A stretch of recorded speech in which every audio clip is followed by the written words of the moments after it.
So, in a lot of the things that we do, we talk to different people from a college president to lawyers to CEOs of companies. Today, we're talking to Mark Jenkins. Mark Jenkins runs a company called Urban Purpose. Now, Urban Purpose has a ministry out there where they help people in need. What is people in need? People in need is from the guy that's homeless that is living under I-65 to the single mom that is dealing with an addiction that has multiple kids that they're trying to help. This was a wonderful, wonderful interview with Mark where it kind of goes from his background of being from Jackson, Tennessee and going through college and being involved in church, but then realizing that what they were doing in their ministry at their church was great, but he wanted to make more of an impact. He wanted to do more. And so he took the proverbial leap and went at full time into helping people in need. This is a wonderful story that I know you are going to enjoy.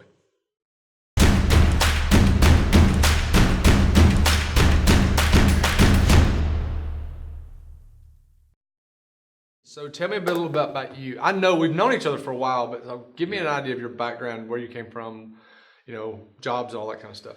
Yeah, so I grew up in Jackson, Tennessee. I didn't know that. Yeah, stayed Sweet. there and went to college at Union University. So I went there, graduated in 2004, got married right out of college, and we moved down here to Birmingham so I could go to Beeson Divinity School. So you were born and raised in Jackson, then just went right there to Union, because I know exactly what it is. Yep, stayed in Union, pretty involved growing up. Yeah. With the school, parents involved in some stuff there, and so had a good connection there and really liked it. And didn't really want to stay home, but loved the school. For sure. And so, live 2 miles away, but try to live on campus and kind of get away from home a little bit and stuff like that. So, then moved down here to go to Beeson Divinity School. Did that from 2004, 2007, graduated from there. And my wife was a teacher during that time in Hoover schools. And then I went on staff at Shades Mountain Baptist Church with their youth, and so was an associate student minister there for 4 years. Okay, so you left Union, you came out here to go to Beeson, Yep. which is the divinity school at Sanford, correct? Yes. So kind of been in the church world. Church world for a fair amount of time. And so during that time, with the youth, one of the things that you started trying to get us really involved in was serving in the community. Right. And so we would do stuff like meals at homeless shelters. Yeah. Service projects, things like that, trying to get them plugged in. See, most of our kids were Hoover and Vestavia. Okay. And so trying to get them exposed Yeah. to more things, more people, but also kept running into a wall, getting frustrated because there wasn't a lot of opportunities where you could really invest in people long term. Okay. You go serve a meal, put it on a plate, that sort of thing. And so that's kind of what led me to kind of down the road. I'm going to get too far ahead of myself, but to where I am now. But let's talk about the being involved in church, being involved in the ministry, because ministry for so many people, whether it be a guy working a camera, to a guy leading worship, to a guy preaching, to being in students, because there's 1,000 stories out there. I felt the Lord calling me. Why did you decide to get into? You went to Beeson and finished at Beeson? Yeah, I went to Beeson, finished at Beeson. Oh wow, okay. Interned at so part of it was, back when I was at Union, right? Had a guy that back when I was in high school, there's a guy that went to Union and was an intern at our church. Okay. And got close to him. He coached basketball teams, small groups, stuff like that. Went to camp with us.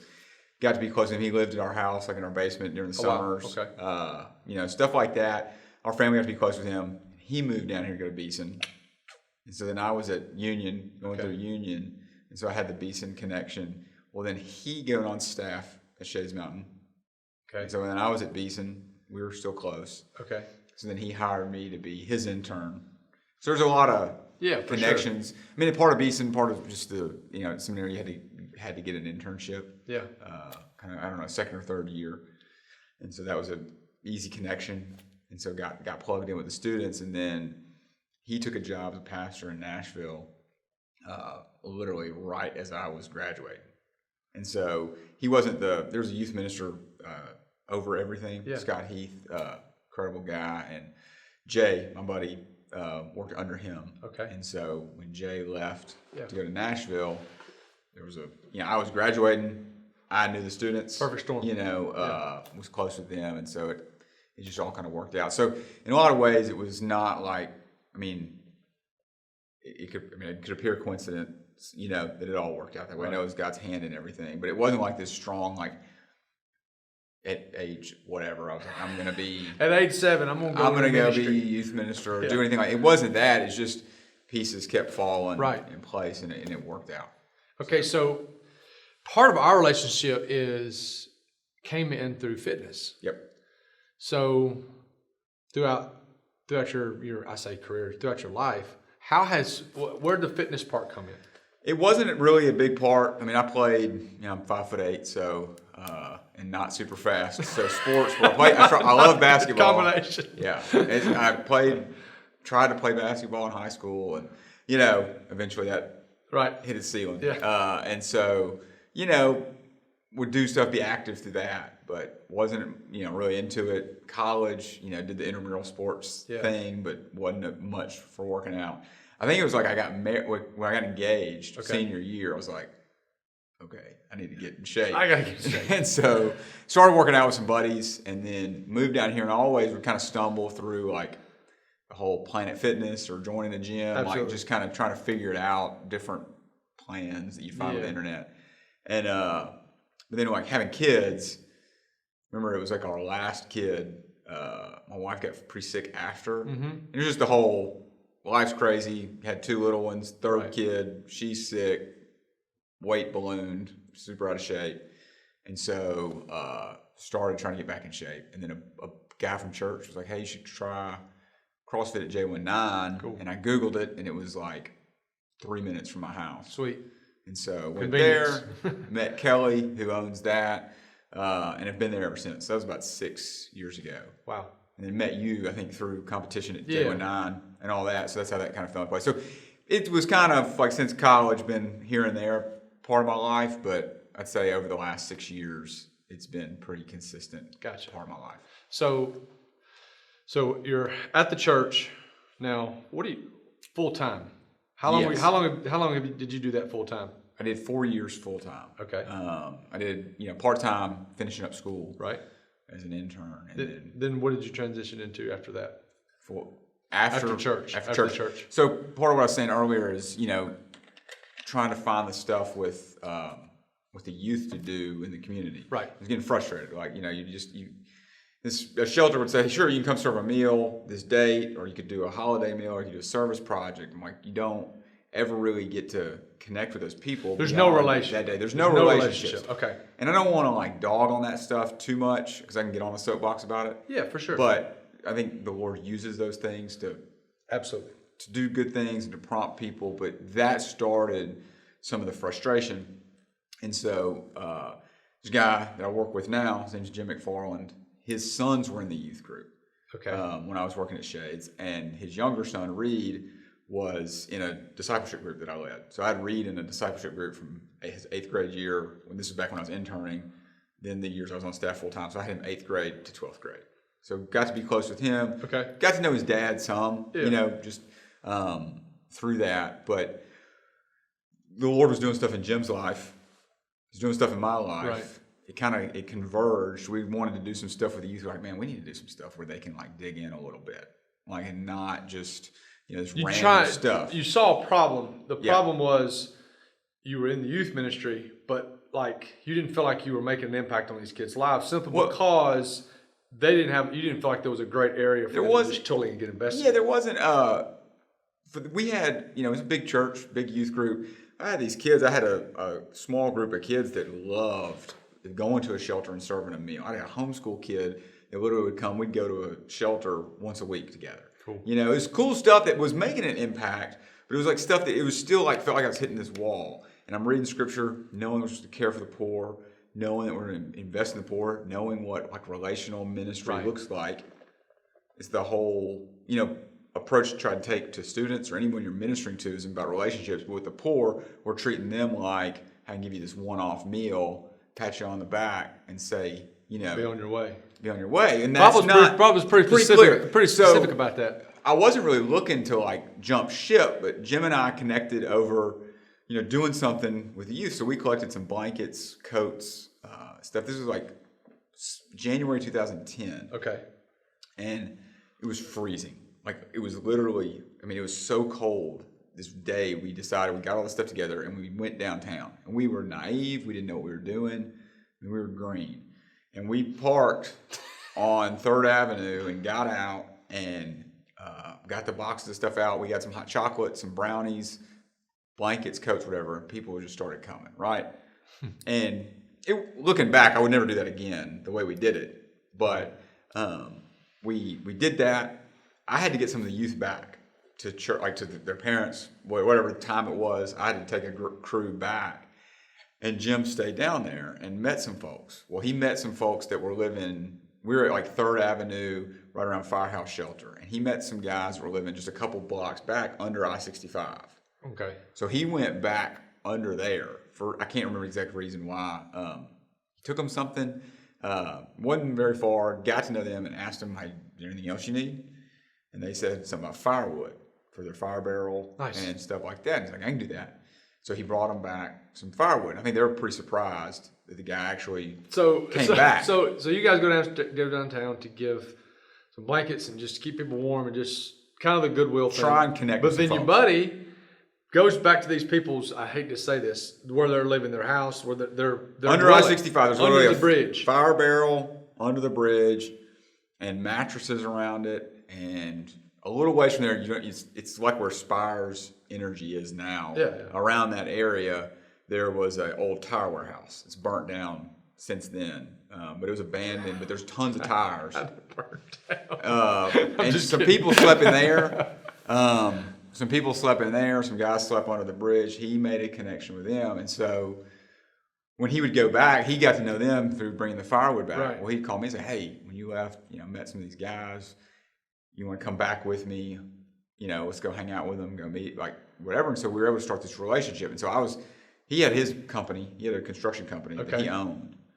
And so he had obviously he had a job and he was running a company. Right. He had some flexibility to go, peel off and go down there when he wanted.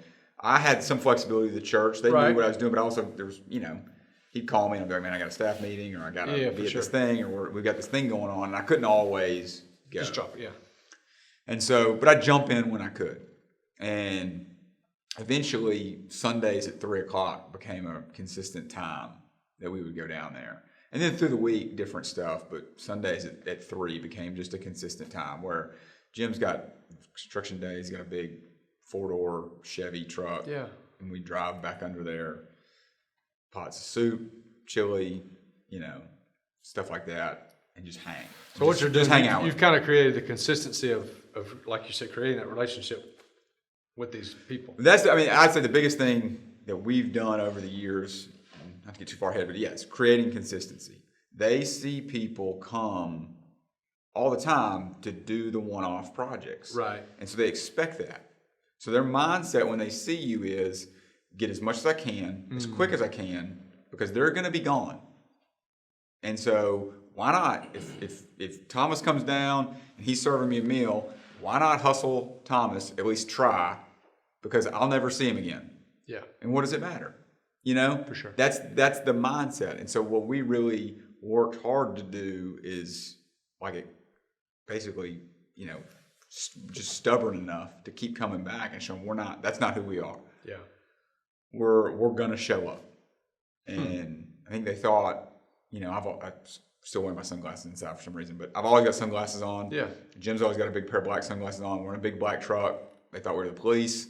They thought we were they thought we were like spying on them for somebody. They didn't know. They're just totally, they're skeptical because they don't trust anybody. Right. So you've got to consistently lay the groundwork of being there to establish trust. Right. Okay. So you're at the church at this point. Yeah. You've kind of developed some consistency of going down, helping these people that are homeless. So where does it go from there? So, that happened in 2010. And so, the beginning. So over the course of that whole year, Jim and I are trying to figure out, kind of how this is, you know, obviously at the very beginning, we didn't think this would be a full-blown thing that we're doing. Right. You know, might be just something we just do, but not in Yeah. terms of a job or anything like that. And so, but over the course of the year, you get to keep knowing these guys. You start to understand their struggles, understand what they're going through. Then you start thinking, well, you know, how do we help? How do we make an impact on their life? You know, and help give them some resources, some tools. You know, and trying to look at, you know, there are resources and there are tools out there in our city. You know, there's good places, good programs, Right. all that kind of stuff. Like, are we trying to reinvent the wheel? Do we have like a role to play? You know, all those questions. Yeah. And so, but eventually decided that we fit a niche that a need that wasn't being met, and decided I wanted to give it a go full time. And so I talked to my boss, like I mentioned, Scott, at the church, and he was super supportive. And we just kind of made a plan to finish out that school year. Okay.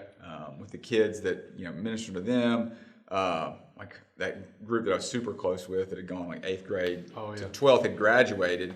And then I'd picked up like a new discipleship group that were seniors. Their leader had to move away, and just wanted to keep some consistency with that group, with the kids, whatever, just finish the school year strong. And so, like, worked at the church, but also kept doing what we were doing, and also all the fundraising, everything to kind of be set up to where when May 31st happened, you know, of 2011. Gotcha. So we had a year and a half of, you know, God kind of sorting out what we were, or us sorting out what he was calling us to do, getting things in place, fundraising, all that stuff. We had about a year and a half before I stepped out full time. So you went had a full-time job, insurance, the whole nine, taking care of family, to do what you're currently doing. So tell us about what that is, the name, all that kind of stuff. So the ministry's name is Urban Purpose. I don't even know if I could tell you, explain to you why, where it came. I mean, I could, but you know, it was a long story of just back and forth. That was the hard part. Names, logos, all that kind of stuff's terrible. Making all those decisions. But Urban Purpose, and started out, just like I said, grown a lot over the years. But at the core of what we do is we build relationships and get to know people in need. And so if that's a homeless guy on the street, right, in downtown Birmingham, stereotypical crack addict, alcoholic, sleeps outside, bounces around shelters, panhandles, the whole nine, that is, you know, that group. And I mean, we deal with anybody and everybody. Over the mountain, suburban, Vestavia, Hoover kids that have gotten tangled up in the opioid epidemic, and parents don't know what to do. They've lied, stole everything, and parents are at their wits' end and don't know what to do. And they've sent them to rehab 5 times and whatever. That case, single moms who, you know, have a couple kids, no dad in the picture, no child support. They're sitting there saying, I can go get this $9 an hour job. Right. You know, but also I've got 3 kids that need childcare, and the money doesn't make sense, and the money doesn't work. And how am I supposed to do this to the person coming out of jail? They don't have anywhere to go. All that, we've dealt with it. And so in some ways, I mean, it's a broad brush, like, you know, that anybody that comes to us, I mean, we get families from our church that come to us, or other churches that have heard about us and say, I've got a nephew, cousin, sister, you know, whatever. So and we term people in need. Yeah, it's broad, and it, you know, we think about, and we do a lot with the homeless population downtown. But we also, I mean, I could get the laundry list of suburban, over the mountain. I mean, young kids, moms. When you say young, what do you mean? When I say young, I mean like early to mid 20s. Yeah. Trending towards the late 20s. They dabbled in stuff in high school or in college. They started doing pills. You know, they got hooked on painkillers, that sort of stuff. They went to get some more painkillers, and that was out. And so the guy's like, hey, I got this stuff. You want to try this? Boom, they're hooked on heroin, and they can't get off. It goes quick, doesn't it? It's crazy. And that's, I mean, you talk about, I've got a billion soapboxes I can get off on. Yeah. But I mean, that is an epidemic that's happening around us that I don't feel like and I say the church, I'm not talking about any particular church, but just the church is not addressing. I mean, the tens of thousands of people in our country are dying every year of drug overdose. And you know, when you think about it, not to get too much off a tangent, but when you think about it, I don't know a lot of drug addicts. I've known a lot that just are like, you get a few, I just really like to get high. It's just fun, and I like it, and that's just what I do. Most people hate it. Right. They're full of shame. They're full of guilt. They hate what they're doing, and they would give anything to change. Right. But there's something off. Like something that they're chasing, they're escaping, they're running away from, they're trying to mask. All that stuff's happening. And I feel like we're sitting on our hands too much. So what you're saying is when you see a drug addict, they're not chasing the feeling. They're they might in the something- beginning. Yeah, for sure. But they're chasing something else. In the beginning, maybe they're chasing a feeling. It's fun, the high is incredible, all that stuff. But eventually, they hate it. Yeah. And I think that's a demographic, kind of the suburban, predominantly white in our city, over the mountain culture. We dealt with those kids. We've dealt with moms, dads, 30, 40-year-olds that are getting tangled up in it. But then there's also the poor in all over our city, you know? Right. And it's all of it. And we tend to, and I say we, like the church, like we tend to approach them as they're a problem that we need to fix. Okay. And that we need to come up with a solution. And there's a place for solutions. But there's a place to, like, if we back up and don't get ahead of ourselves and look at this as the long game, there's relationships to establish. People, they're people to know. They're names to get to know and stories to value. And when you can do that, it's a lot easier than to say, hey, let's make this change together. Let's walk this road together, instead of just saying, hey, here's a great, because this is us early on. I thought, we've got access to drug and alcohol recovery centers. So if a guy under the bridge wants to go to recovery, we'll get him there. Right. We've got connections with jobs. We can get them a job when they graduate. We can help them find a place. Silver platter, who wouldn't want it? Right. But there's so much going on. There's so much baggage. So back up, friendships, relationships, mental health care, counseling. Let's lay some framework. So there's great resources out in our city. For sure. But I think what we're missing is the groundwork that needs to be laid so that they can run with those resources and run with those things. And as a church, we should look at it and say, I mean, these are people to know, stories to value. The guy living under the bridge is an image bearer of God. Amen. And he's not just a thug. And if we see him as a thug or a bum or a loser, then we think, and here's what you can do to fix it. And we take this very paternalistic approach, kind of savior mentality, instead of, and come be my friend. So, Sorry. that's great. That was wonderful. So what I think what I'm hearing is it's a little bit different thought process to how to help people in need, because people in need is broad. Right. But there's a large focus on the addiction community. Yes. Okay. So instead of, because this is, I think, what happens. Here's the thing. I've dealt with the addiction thing in my family, from immediate family to distant family. And what happens is there's a thought process to distance ourselves from that on a number of reasons. Yeah. What you're saying is, instead of saying, hey, drug addict number one, here's what you need to do. You go, hey, instead you go, drug addict number one. Hey, what's your name? Yeah. Hey, wait, tell me about yourself. And so you're going to create that relationship. It's just like asking a girl on a date. It's not like, hey, I'm Thomas. You want to go on a date? Mm-hmm. So what you're saying is sounds like a crazy term. You're courting this person. You're getting to know this person so that you can hopefully get inside deep enough to them to help. So I want them to trust me. Right. You know, I want them to know that I see them as a person. I don't see their addiction. I mean, I see it and I understand it, and I'm not naive. And we can be pretty hardcore on people and with accountability and structure and all that stuff. Yeah. But if it starts from a place of, I care about you. You know, I care about who you are. Do you like to, you like comic books? Do you like to go fishing? Do you like basketball? Yeah. Do you like whatever? Like, you're a person. Right. And all they know is people see me as like, I'm, Joe Blow, the drug addict. And that's all I'm known for.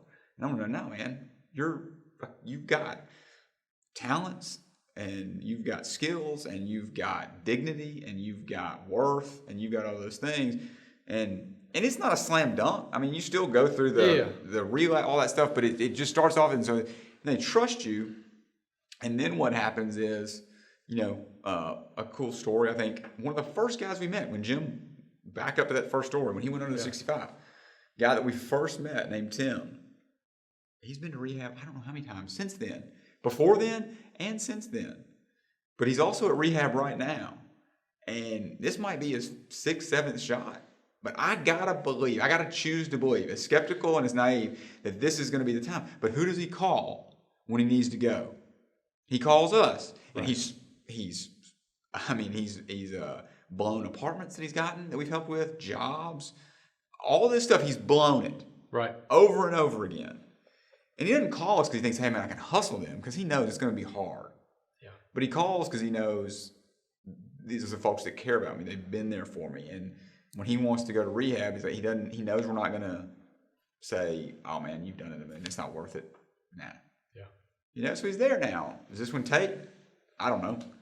But he's there. Yeah. And he's trying. And he reached out to us because over 9 years, I think we want things to be done quickly. We want things to be done.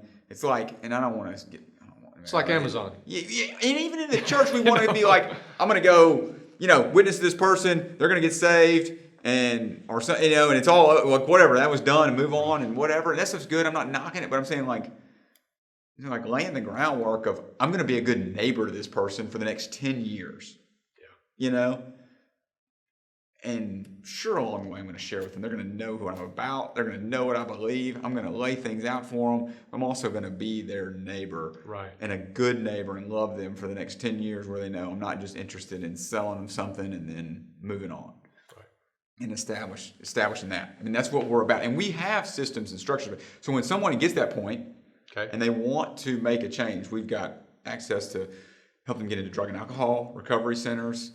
We do a lot with mental health care. So several professional Christian counselors that we send our people to. They're not on our staff, but just that we partner with, some really good ones in the area that we send them to, because there's so much baggage that they're bringing to the table. Right. Trauma, abuse, addiction history, all this stuff. So they need time to unpack that, and not just be like, hey man, you loser, why don't you go get a job? Right. I mean, there's so much. They can go get a job. They'll get a job. They'll get fired next week. Right. Or they'll quit. But there's so much going on. We have a jobs program, so we partner with a landscaping company called Taproot Landscaping, who incredible. You can check out their website, hire them to mow your grass. Yeah. But they're investing in guys that are trying to get back on their feet. So they've got a crew of guys that are stable and solid. Jacob runs that. We partner with him. I say, hey, Jacob, I got a guy. He says he wants to get to work. Can you put him to work for 2 weeks? Let's see if he's for real. And we can test him, vet him, see. Some companies like Marathon Electrical, it's a massive company. Yeah. They care about our people. So if they do well there, they can move on. So we've got structures. We're not just hanging out and saying, hope it goes well. Yeah. But that's that hanging out, getting to know, relationship building's the first step. And then we've got the structures after that. We're just not rushing in with the structures to say. You're going. And we're taking it. We're trusting the Lord's timing and say, hey, we're going to play this slow. We'll move fast when we need to move fast, sure. Right. But we're looking at this for the long game. We're not going anywhere. Right. And if it takes us a year to get to know this guy and build some trust, that's what it's going to take. How does someone get in touch with you, get in touch with somebody at Urban Purpose to figure out, hey, would someone just contact you and say, hey, I need help? So what's the process there? People, they can go through our website. Right. If folks, But homeless people may not have a website. They do go to the library a lot. And use computers there. So they don't have, yes, they typically have like a real low end cell phone, like a burner. And so we old school, we got business cards. Right. That's less for me handing to you, more for me handing to them, and Jim handed to them, Rachel handed to them. So our phone numbers are floating around everywhere. Website and phone. Gotcha. I mean, people just reach out to us. And then we have our so we have a space downtown known as a compound. Cool. It was called that before we started renting it, and we just kept the name. They were familiar with it. It's on 2nd Avenue North, right in the heart of downtown. And we do stuff there every week. Hangout times, we watch movies, ball games, we have dinners, we do all sorts of stuff. And so if somebody says, that's well known down there amongst that community, and so for the homeless community in downtown, if they needed to talk to, and we do we do a Sunday meal. Probably the most steady thing we do that we started way back when. We hadn't missed a Sunday in 9+ years. So Sunday, 3:00, they know we're serving a meal. So between the Sunday meal, the stuff at the compound, so we announce every Sunday, hey, we'll be here these times this week. They know how to find us. How many people are you feeding on Sunday at 3? It depends on, weather, all sorts of stuff. I'd say between 80 and 100. That's great. So you go, on our website, there's a meal sign up and there's instructions. And so we have tons of Sunday school classes, small groups, businesses, and that's a way for them to get involved. Right. So what we tried to do is to say, well, we were frustrated about having an infrastructure to step into. Right. And so you can come serve our meal every Sunday. But instead of saying, hey, just come serve our meal and then, get on our calendar 3 months from now or whatever, we also say you also have an open invitation to come back as just a volunteer next week and the next week. So we have people that never do meals. They just show up at 3 to hang out with hang out with people. And so there are people from college age to, older ladies in our church, and they come every Sunday. They don't do a meal, but they come every Sunday, and it's cool. Like, they got their different things. One lady brings plastic bags, and that's her way. Hands out Walmart bags, people that need them, to take a to-go plate. Yeah. And that's a connection. One guy brings a roll of trash bags, so he's always the trash man. And it's just a connection point. Yeah. And we've got guys, we got stories of kids that have brought their parents, and then their parents have been long-term, involvement stuff. So it's cool because it does have some infrastructure that you can step into, but very relational, very consistent. And so you can come to anything through the week that we've got going on, our Sunday meal, and say, hey, I met, Steve at the meal. We had this great connection. We talked, whatever. I'll never see him again. It's like, no, just come back Sunday. Come back next week. And he'll I guarantee he'll be here. So just come back. So this is an unbelievable ministry, unbelievable program. How are you guys funded? I mean, who helps keep the lights on and pays the rent and all those different So types we of are, predominantly just, private donations. Individuals support us. We do, some companies support us, some incredible companies support us, and some churches in fundraisers that we do. Yeah. And so we do a couple fundraisers each year, and so they support that, sponsor that. But the large, overwhelming majority of our support comes from the individual that gives, $25 a month, or gives $50 a month, or gives, $500 at, the end of the year for their year-end giving, and stuff like that. And then we do the fundraisers throughout the year, that supplement that. Yeah. And so we did a fundraiser. Yep. We helped cook for you guys at a fundraiser not too terribly long ago. Talk about that and what that was, how that impacted your. Yeah. So we did a banquet a few weeks ago, probably 3.5 weeks ago. Second one we've ever done. Yeah. And so we've done a Boston butt sale over the course of the years. We've done 5Ks, CrossFit competitions, and still do those things. But a couple years ago, 2 years ago, decided we were going to try a banquet. Right. And so did that. And this last one was a huge success. Really did a lot for the ministry. Put us on, it's a really stable place. It was really good for us. Sets us up to make some decisions on some things we've got coming up, that we can be in a position to actually do. And so we use the barn at Shady Lane. Great facility. Incredible facility. Our music minister from church, they own that. Great facility. So we had that. It's a great atmosphere. And just brought people. Like, we had table leaders that invited, 3 couples, that might not know about the ministry, hear about it. Y'all did the food, crushed it, and it was just it wasn't over the top. Yeah. You know, like where it was just like people were like, you know, it's like some black tie thing. It's casual but nice, and man, it did an incredible thing for the ministry. Just us to get people in that environment to tell our story. We did videos, had some speakers. We don't go the route of getting the famous people to come do the speaking. Right. I mean, we get on the ground. So 2 years ago, a guy that came to us, cool story, from my hometown. I didn't know him. Parents, pastor contacted me. They shipped him down. He's on heroin. Came down here. We made a connection. Went to rehab. Got kicked out of rehab. Took him to another rehab. Got kicked out of that rehab. Took him back. He graduated. Amen. He got a job with Marathon. He got married. They moved to Boston, where her family is from. They've got a kid. I mean, the dude's a close friend of mine. He spoke at our first one. You know, and so that was cool. I had some volunteers that been impacted by the ministry speak at this one, and yeah, it's a super, super great event. Awesome. What else? Anything else do you want to say about Urban Purpose, about what you do? I mean, anything at all that you think is good information? Yeah, we're small, and we've got 3 people on staff. So Jim and I are part-time. Rachel, who's probably the most important piece of our team. Yeah, she's great. She handles a lot of the ladies and the compound. She does incredible work. So it's us 3, and then all the volunteers that we have in place. And we'd love for people to just get involved. You go to our website, meal sign up is there. So look at a meal sign up for your small group. If under events, it says compound schedule. So when we do movie nights, all that stuff, we do open mic nights, we do worship nights. Open mic nights. Tell me about that. What are you doing? Is it We're comedy? It's more like, it ends up being more like music, singing, but we, again, going back to, we want these people to know that they're worth something, that they have something to share. So we do an open mic night where all sorts of people, I mean, people that we know that are like actual like musicians, to people on the streets, to whoever, come, snacks, low-key feel, have a microphone, you get a couple minutes, you get to go up there. And so guy living on the streets, he gets a chance to get up there. You see some incredible talent. Awesome. You see, sometimes the coolest thing is you see some people that are awful.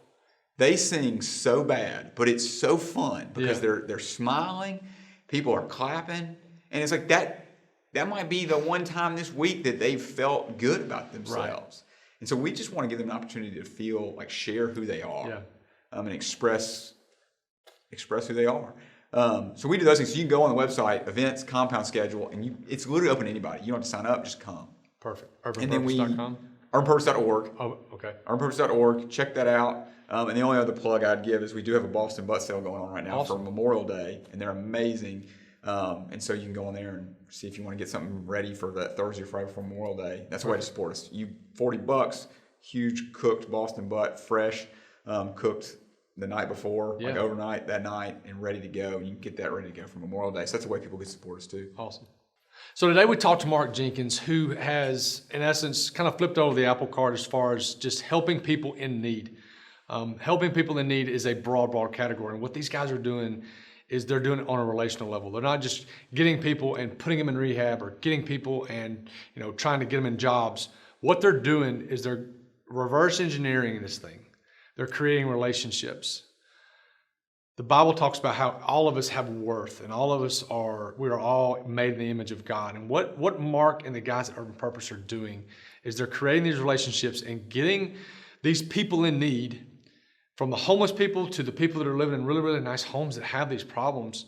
They're getting them to trust them.